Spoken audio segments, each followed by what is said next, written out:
Good morning, Cedar Park. It's Thursday, April 9th, and I'm Ellen Yule. And I'm Evan Vines. We hope you're staying home and safe. We've got a packed show today, and we can't wait to share. For our second quarantine Wolfcast, we have a lot in store. Ariana Lipkin takes a look into what this new reality means for seniors. And an update on district decisions, another state of the Sloane, and a new scholarship of the week. Let's jump in because the Wolfcast starts now.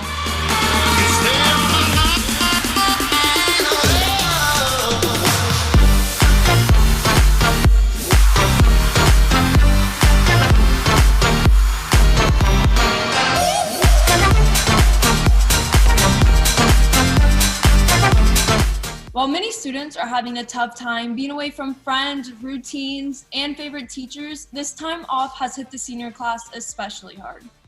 At a time when most seniors look forward to prom, final performances, and many other lasts, they are now left in limbo, uncertain of what even their graduation ceremony will look like.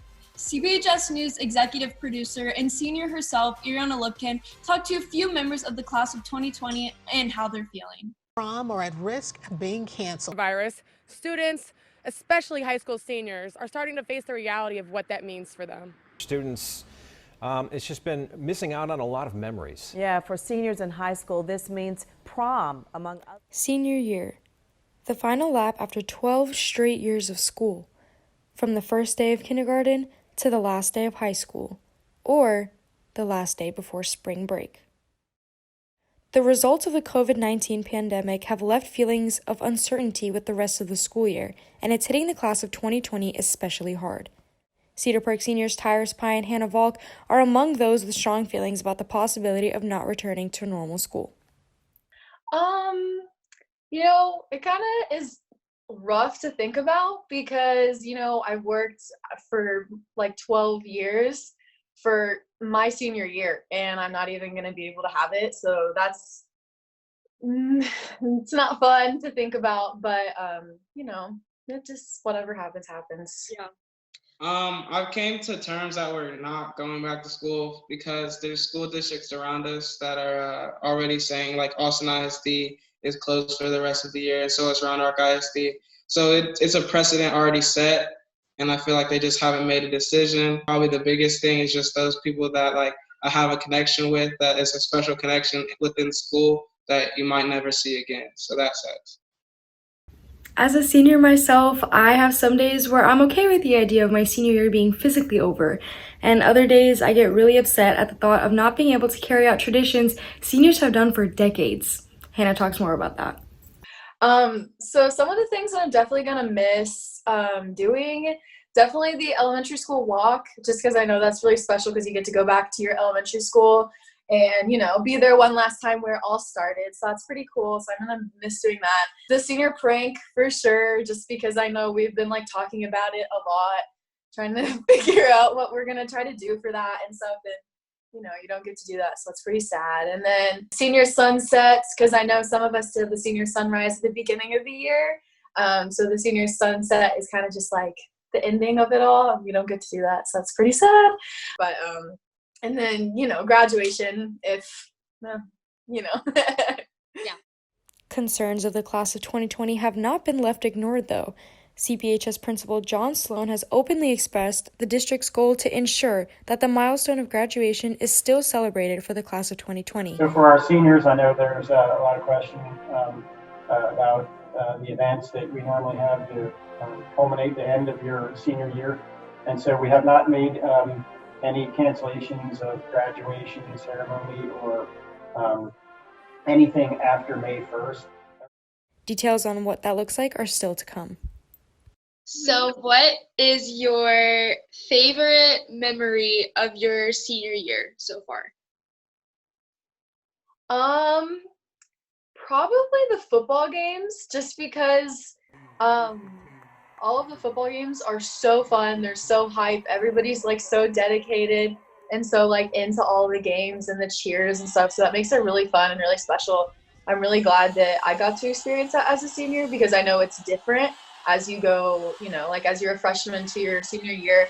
The experiences are different at football games. So it was really cool to be able to experience that as a senior officially. So Probably just like those last memories, like I ran my last track race without even knowing, which sucks. And like I'm ranked 7th in the state, and I won't probably get to run at state or regionals or anything like that. You know, it's just all those your last goodbyes to your teachers. Like you can't really go and meet up with your teacher in the summer. Like you're not gonna really able to get to say goodbye to people that you wish you could say goodbye to, like Miss Burke or like my favorite teachers and stuff like that. So that's what I'm definitely gonna miss. Thanks, Iriana. And Evan, I know you're a senior. I'm really sorry about your year, man. No, it's okay. Is there anything that you're missing? Well, there is. I would be visiting campuses right now for several colleges that I've gotten into, and I would be seeing if it would be a good fit location-wise. But I'm trying to adapt in that way and sort of sit on virtual classes and stuff like that. Also, GATSMA got canceled, by the way.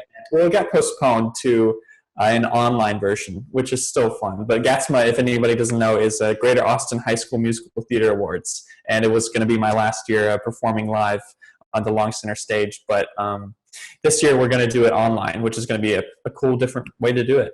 Definitely. Yeah, way to like look at the positive. You know, something different, something new. Yeah, right. Definitely. And now we are going over to Giselle Muniz with another edition of District Decisions. Gigi. Thanks, guys. Now that we're back with our school activities, we will continue to have days off.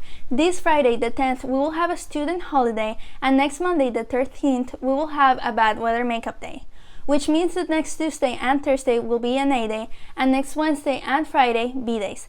But the following weeks after that, A days will be on Mondays and Wednesdays, and B days on Tuesdays and Thursdays, which leave Fridays for students to get help from teachers and continue late work.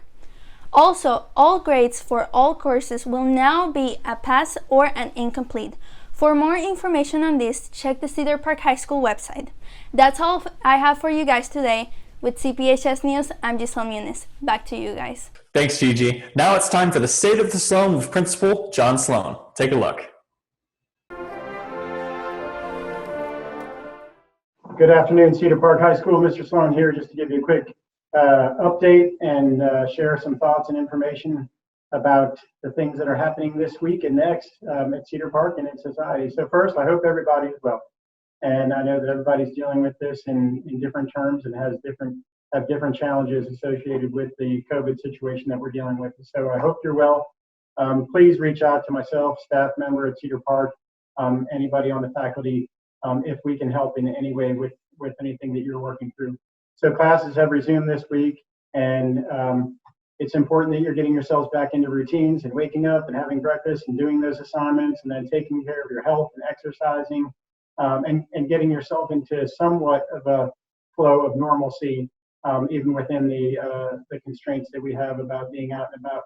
With that, there have been some developments in the news that have given some reason for potential optimism. So, the trajectory of the virus spread and things of that nature, are giving some reason to be cautiously optimistic. So, keeping that in mind now, more important than ever, that we stick to the course and do our part to make sure that we're getting through this virus as quickly as possible as a community, as a society.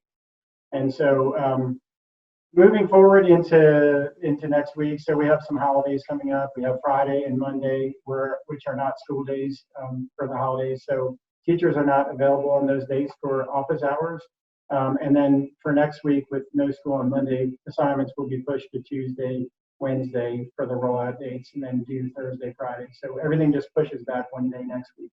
So I hope that makes sense. If not, reach out and we can clarify for you and help you. And the goal right now is to make sure everybody's getting what they need to get through your courses, through your spring semester credits, and successful and ready to go on to next year. And so obviously a lot more developments to come, but that's it for this week. And in the meantime, stay positive, stay selfless, help each other, and we'll keep a great attitude and be ready to come back strong. Go Wolves. Thanks for that, Mr. Sloane. I don't know about y'all, but I'm certainly ready to hear the top 3 positive stories for today. Here's reporter Brody Bush to brighten your day and show you some good things that are happening in the world.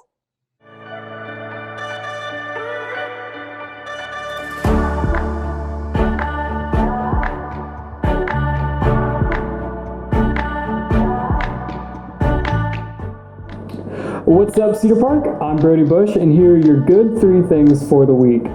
First, a Canadian man named Bert Terhart set sail on a voyage around the globe, aiming to be the first North American to circumnavigate the globe without any electronic assistance. With only a sextant, almanac, pen, paper, and a logbook, he's currently near Australia, about 2/3 of his way through his journey. Scientists are also saying he is the safest man on Earth during the COVID-19 pandemic. Next, Bill Gates has announced that he and his foundation are building factories to produce the 7 most promising vaccines currently in development to treat COVID-19.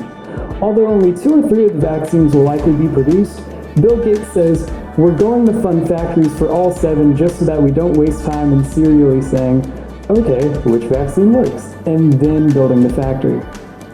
Finally, Riley Anderson, a middle schooler from South Dakota, was having trouble with her math homework.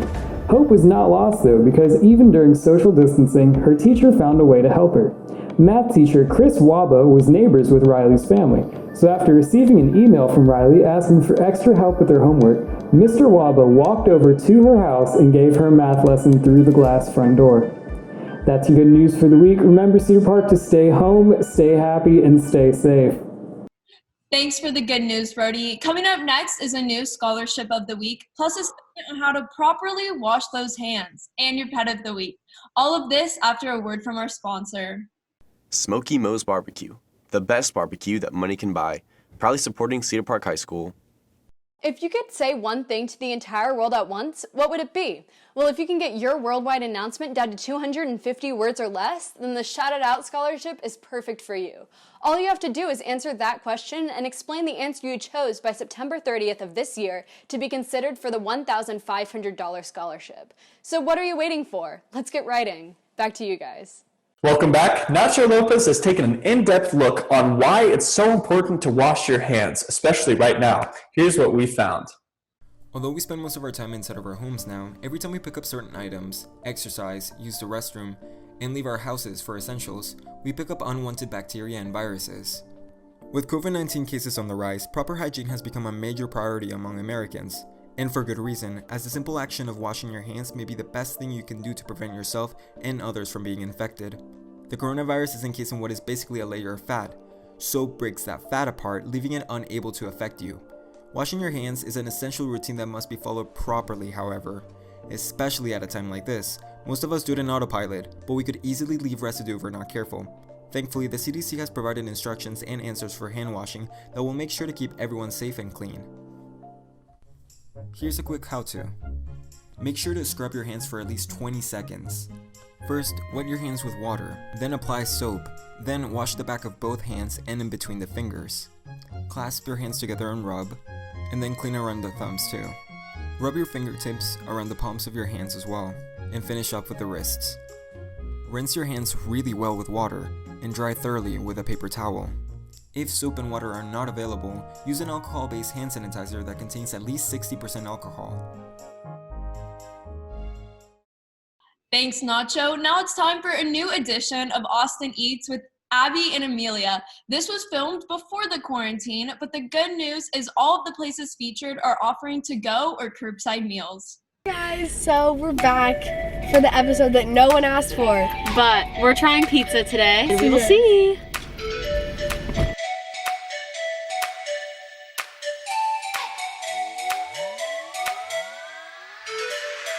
So we just ordered, I got a slice of cheese. I got a slice of margarita. So we'll let you know how it is. Looks really good. That's good. It's really crispy. 8 out of 10. You would have been an 8 out of 10.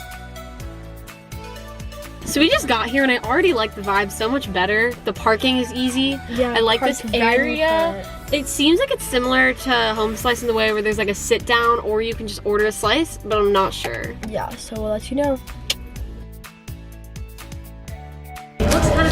camera, but it looks so good.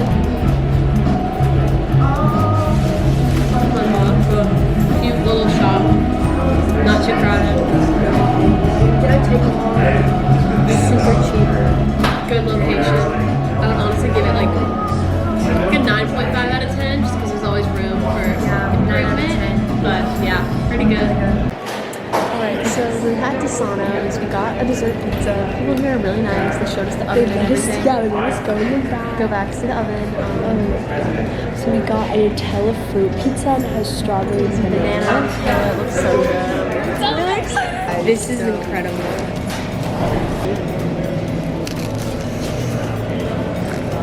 Oh my god. I want to say I'd give this a 10 out of 10. This is incredible. So, Desano's was really, really good. The people there were so nice. Like, definitely the best service out of all of them. The way I'd rank it, number 1, East Side Pies. For actual pizza. Number 2, Desano's. I mean, and then number 3, Home Slice. If you're looking for a dessert pizza, definitely Desano. Yeah, really good. And or just regular pizza. He's saying they might open one in Cedar Park soon, so. Catch us next time. Bye. Thanks, ladies. And now it's time for your pet of the week. This is Junior Sarah Lailson's dog, Persimmon, named after the orange fruit to match her insatiable appetite for food and her fur. She loves to take long naps, but also tends to wake up Sarah's family very early for breakfast time. Afterwards, she prefers to go on a peaceful walk around the block. No matter if you're a stranger or a family member, Persimmon will always greet you with as much affection as she has in her body. That's what we have for you this week. Don't forget, you can catch anything you missed on today's show on our YouTube channel. Just search CPHS News. And thank you for tuning in today and sticking with us. Even in these tough times, our goal is to continue to inform and entertain you. With CPHS News, I'm Ellen Neal. And I'm Evan Vines. Remember to make it a great day or not, the choice is yours. Have a phenomenal day, Cedar Park.